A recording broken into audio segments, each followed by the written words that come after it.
anything wrong, may I speak to you for a moment? Checked his ID, checked his concealed weapons permit, bid him a good day, and sent him home.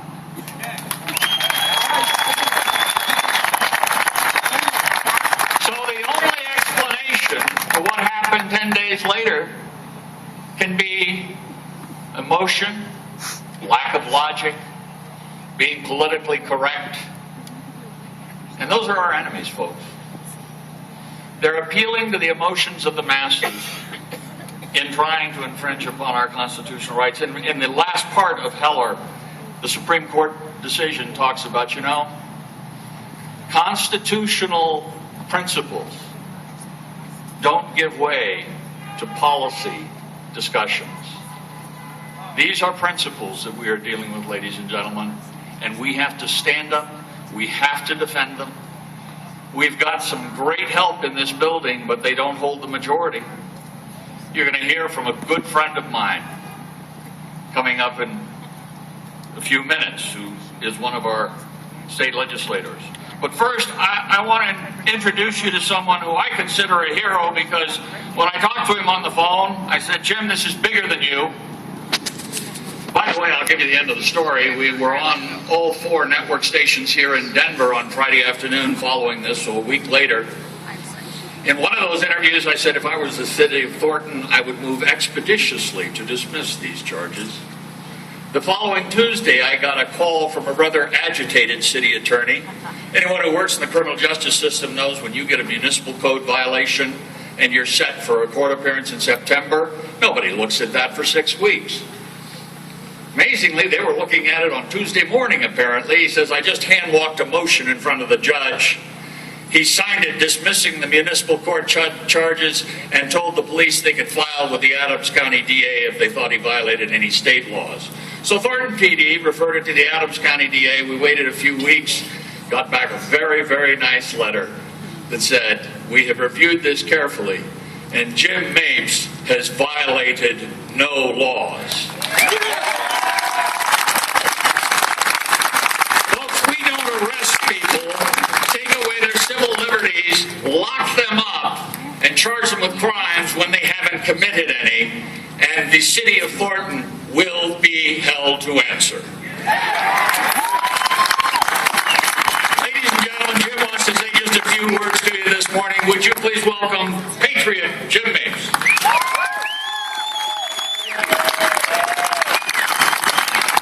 I got to say, it's good to see everybody out here. And I'm going to stand here as your attorney to make sure you... I probably won't get into some specifics about that, since there is ongoing litigation over the issue of that. There were several different points I wanted to make. Some of them kind of related to that, but others really related to the current rave of the moment. Okay. To the current rave of the moment, they're considering, quote, an assault weapons ban, which we know is all semi-automatic weapons. That's more of the topic of the day. The first thing I'd say is that they talk about a magazine limit. Well, my understanding is Eric Harris at Columbine, and I won't get his name right, but Sung Hui Cho at Virginia Tech used 10-round magazines. They changed them out. Harris fired something like almost 100 shots, and Cho fired like 170 shots when he killed all those people there. Magazine limits don't do anything to stop those people. When there's no forceful resistance, you've got all the time in the world to change a magazine when people's backs are turned to you. The thing is, when a magazine change is going to make a difference, is forceful opposition. So it's going to impact any armed resistor just as much as it would that attacker. So the magazine bans are worthless. Now, the point I wanted to make more on the topic going on today, which has to do with the, quote, assault weapons ban. Now, many people own these semi-automatic weapons. The fact is, the Second Amendment, if you look at the U.S. versus Miller case in 1939, part of that decision held that the arms of the common soldier were what the Second Amendment primarily protected. Now, because Miller was dead, he wasn't there to present the evidence that his sawed-off shotgun was used in World War I as a trench gun. The court acknowledged that and said they would have found in his favor had that evidence been presented to them. So an assault weapons ban on its very face is against the Second Amendment. Your right to hunt, our right to self-defense are derivatives. They are not the primary purpose of that. Now, to get on to some of this,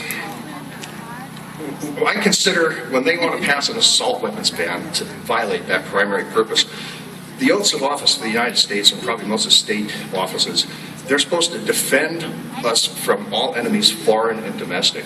When you vote to disarm the American people in the face of their enemies, well, you're committing treason because you are aiding and abetting the enemies of the people of the United States. That's what we saw with Fast and Furious. We saw a drug cartel armed by our own government go and kill hundreds of Mexicans, which the Mexican government wants Holder extradited to Mexico City to face charges. I say let him have it. A border patrol agent was killed. A man on his ranch was killed. A jet skier was killed. Numerous other Americans were too. That's a horrible event. You had the aftermath of Katrina. The mayor had the police and the National Guard go around and disarm people from their homes in the face of mobs, burning, looting, rioting, raping.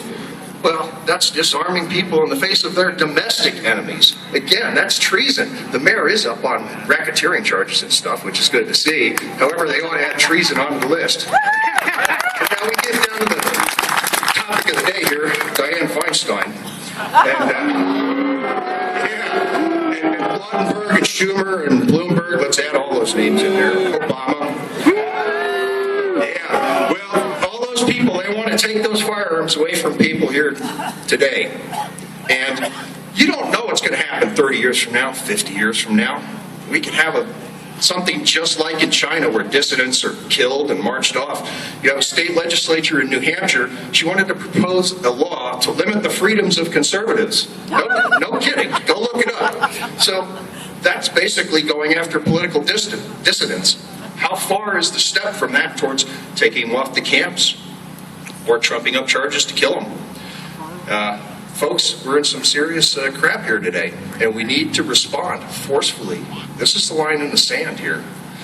Because some future day, we worry about terrorists and that. You see in France, this is a country that was primarily a Christian nation, and they're about 1/3 Muslim now as people have emigrated in there, and, well, they want to implement Sharia law. Well, our House Speaker is an openly gay man. I don't hold that against him. But, however, I'd like to point out to him under Sharia law, he would be hanging from a bridge in Iraq. So it's in his interest and people like him to make sure they have access to arms to resist some type of Nazi detention camp marching them off for their political views, for their lifestyle choices, their religious choices, or the color of their skin. That is your last defense against tyranny. I'm not going to monopolize this microphone anymore, folks. I'm with you, and, you know, I wound up getting chosen by fate, I guess, to bear the brunt of this. The city was trying to intimidate gun owners by arresting me for a law that's been off the book for 9 years. When they realized that, they just tried to trump something up to charge me with. Colorado Springs arrested a guy down there, and they had the wisdom, at least, to realize, oh, geez, we screwed up. Here's your gun back, apologized, and everything like that. And they're probably still facing legal action, but at least they realized they made a mistake. Thornton tried to double down and get me on state charges, so... Thanks, Jim. Thank you. Jim told me early on, he says, when people Google me and I get a lot of adverse, feedback on the internet, well, maybe after today it won't be so adverse in the future. So keep your eye out for that case. Ladies and gentlemen,